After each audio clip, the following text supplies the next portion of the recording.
have another segment of my book I'd like to read to you. Chapter 7, Double Trouble. On the last day of her parents' 2-week job, they decided to take Roe to work with them, so that she could better understand what their work entailed. After a tour, she mostly watched from her parents' temporary office the happenings of the factory below.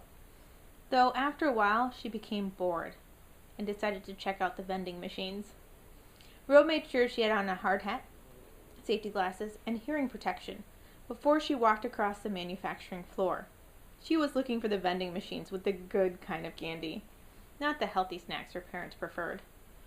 Though Roe would make sure to bring back something healthy like baked chips or air pop popcorn, so her mother would not think something was up or that she'd been duped. Her mom would not be any wiser as long as she did not dawdle too long. So Roe hurried across the manufacturing floor, making sure to stay in the crosswalks. She noticed 3 men yelling at the machines that had been down all week. One man was the PIC, which meant person in charge, who was yelling at the machine. "This machine will never work! We have tested every single part, and all tests are out, okay? I can't figure out why this machine won't work," he muttered to the others as he looked at his watch and then added, "Let's go to lunch. We will look at it again later." After they left, Roberta walked towards the machinery, noticing that they had left the controls and electronic door open. Tools and the voltmeter had been left lying next to the open door of the machine.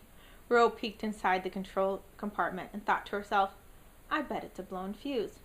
She remembered her dad mentioning one machine that was down like this, where the problem was only the blown fuse, grumbling that nobody ever checked for that. She crossed the yellow safety line and looked around the compartment and saw a round knob and unscrewed it and pulled it out. She noticed that the fuse was black inside. She knew that fuses were not supposed to be that color, unless it had blown. Next to the fuse box was a little compartment, and Roberta opened it. There were extra fuses inside, so she took out a new fuse and replaced it, and the machine started right up. Roberta realized right away that the guys forgot to unplug it before they began working on it, causing the fuse to blow. A supervisor came running over, yelling at Roberta, little girl, what are you doing to this machine?" I was just fixing it," Roberta stammered. "You can't do that! You're just a little girl!" yelled the floor supervisor. "It's dangerous!" Roberta remarked, "Well, it's working now, isn't it? So I did fix it. You had 3 men working on it, and they never unplugged the machine first, which caused it to blow a fuse. I just replaced it. That's all, and now it works." The supervisor took out his mobile and called the 3 workers from their lunch break. The PIC was angry and started yelling at the manager about allowing a little girl to touch his machine. Then the supervisor started to yell at the PIC not following safety protocol. The plant manager, noticing the commotion, came over and hit the emergency stop on the machine.